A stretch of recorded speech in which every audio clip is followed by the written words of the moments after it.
Bienvenue dans Pratique ton français avec des histoires. Es-tu prêt à pratiquer ton français et à devenir plus fluide? Commençons. Certaines personnes semblent tout simplement nées sous une bonne étoile. Tout ce qu'elles entreprennent semble réussir. Tout ce qu'elles obtiennent est un gain pour elles. Toutes leurs oies ressemblent à des cygnes, et toutes leurs cartes sont gagnantes. Peu importe comment on les lance, elles retombent toujours sur leurs pattes, tout comme un chat, et continuent d'aller encore plus vite. Le monde ne les voit peut-être pas toujours comme elles se voient elles-mêmes, mais elles se moquent de ce que le monde pense. Que sait-il de leur situation, après tout? L'un de ces chanceux était le voisin. Il a travaillé dur pour son maître pendant 7 longues années. Enfin, il dit, « Maître, mon temps est écoulé. Je dois rentrer chez moi et revoir ma pauvre mère. Veuillez me payer mon salaire et laissez-moi partir. » Le maître répondit, « Tu as été un bon et loyal serviteur, donc je te paierai bien. » Puis il tendit à une pièce d'argent aussi grande que sa tête. En sortit son mouchoir, enveloppa l'argent dedans, le jeta sur son épaule et commença à marcher vers chez lui. Alors qu'il marchait paresseusement, traînant un pied après l'autre, il aperçut un homme chevauchant un beau cheval avec un grand bonheur. « Ah !» s'exclama à voix haute. « Quelle merveille que de monter un cheval !» Il a l'air si confortable et heureux, comme s'il était assis près de son feu chez lui. Il ne trébuche pas sur les pierres, il économise ses chaussures, et il arrive à destination sans même s'en rendre compte. On parla suffisamment fort pour que le cavalier l'entende, et le cavalier répondit, « Eh bien, mon ami, pourquoi marches-tu alors ?»« Ah !» dit On, « j'ai cet argent lourd à porter. » « Oui, c'est de l'argent, mais c'est si lourd que je ne peux pas relever la tête, et cela me fait mal à l'épaule. »« Que dirais-tu d'un échange ?» proposa le cavalier. « Je te donne mon cheval, et tu me donnes l'argent. Cela te fera gagner beaucoup de peine. »« Je suis d'accord. » dit On.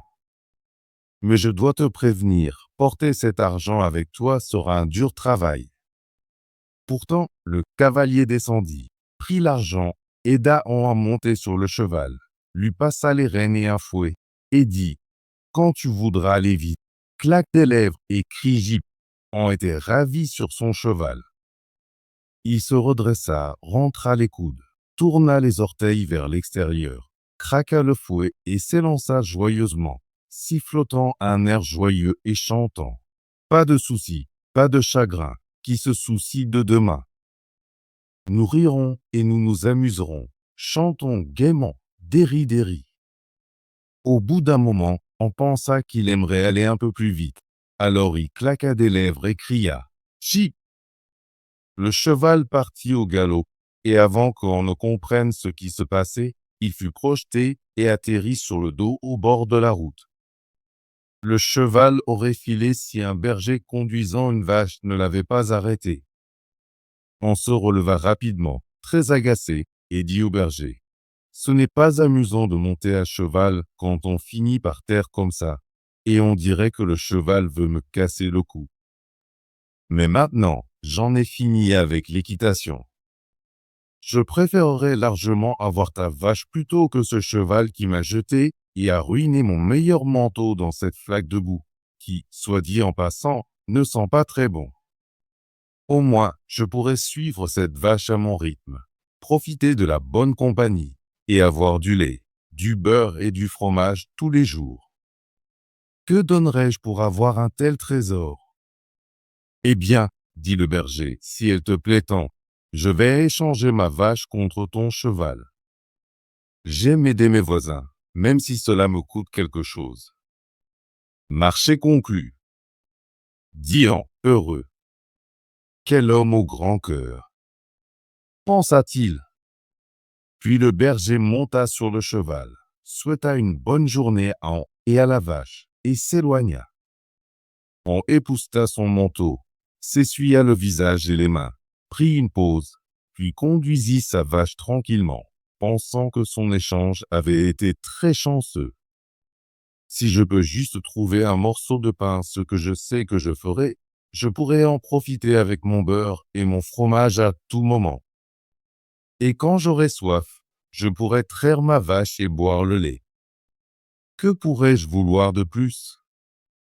Lorsqu'il atteignit une auberge, il s'arrêta, mangea tout son pain et dépensa son dernier sou pour un verre de bière. Après avoir reposé, il continua son chemin, conduisant sa vache vers le village de sa mère. Mais à midi, la chaleur devint plus forte, et il se trouva sur une large lande qu'il mettrait plus d'une heure à traverser. Il commença à ressentir une grande chaleur et soif, et sa langue se colla au palais. « Je peux régler ça, pensa-t-il. Je vais traire ma vache, étancher ma soif. » Il l'attacha à la souche d'un arbre, et prit son chapeau pour traire, mais pas une seule goutte sortit. Qui aurait cru que cette vache, censée lui donner du lait et du beurre et du fromage, était complètement sèche? On n'avait pas pensé à vérifier. Alors qu'il tentait maladroitement de traire la vache, l'animal malheureux pensa qu'il l'embêtait et finit par lui donner un coup de pied à la tête, le mettant à terre. Il resta là longtemps, inconscient. Heureusement, un boucher passa, poussant un cochon dans une brouette. « Que t'arrive-t-il, mon ami ?» demanda le boucher en aidant An à se relever. On expliqua ce qui s'était passé, comment il avait soif et voulait traire sa vache, mais avait découvert qu'elle était sèche. Le boucher lui donna une flasque de bière en disant « Tiens, bois ceci et rafraîchis-toi. Ta vache ne te donnera pas de lait. Ne vois-tu pas qu'elle est un vieux bétail, bon uniquement pour l'abattoir ?» « Oh mon Dieu !» s'écriant, qui aurait cru?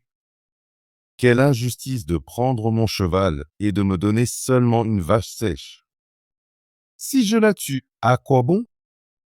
Je n'aime pas la viande de vache, c'est trop dur pour moi. Si c'était d'un cochon comme celui que tu pousses, je pourrais en faire quelque chose.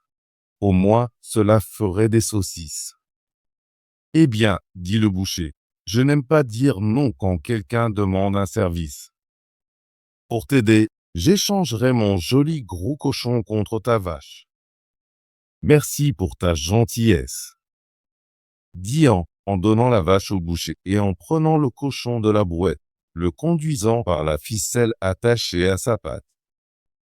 Ainsi, il continua son chemin, et tout semblait bien se passer pour lui maintenant. Il avait rencontré quelques problèmes, mais il était enfin récompensé pour tout cela. Comment cela pourrait-il en être autrement avec un compagnon aussi merveilleux à ses côtés? La prochaine personne qu'il rencontra était un fermier portant une belle oie blanche. Le fermier s'arrêta pour demander l'heure, ce qui conduisit à plus de conversation, et en partagea toute sa bonne fortune et comment tout allait si bien pour lui. Le fermier raconta alors sa propre histoire et dit qu'il emmenait l'oie à un baptême. « Sens comme elle est lourde, dit-il, et elle n'a que 8 semaines. Celui qui la retirera et la mangera trouvera plein de graisse, car elle a bien mangé. » Tu as raison, dit An, pesant l'oie dans sa main, mais mon cochon est plutôt un bon coup aussi. Pendant ce temps, le fermier commença à avoir l'air sérieux et secoua la tête. Écoute, mon bon ami, tu sembles une personne bien, donc je ne peux m'empêcher de te rendre service. Ton cochon pourrait te causer des ennuis. Dans le village d'où je viens, le seigneur a eu un cochon volé de son enclos. J'étais inquiet en te voyant que tu pourrais avoir le cochon du seigneur. S'il t'attrape, ce ne sera pas bon pour toi. Le minimum qu'il ferait serait de te jeter dans l'étang à chevaux. Sais-tu nager? Pauvre An était très effrayé. Bon homme, cria-t-il, s'il te plaît, aide-moi à sortir de ce pétrin. Je ne sais pas d'où vient le cochon, Il pourrait très bien appartenir au Seigneur pour ce que j'en sais.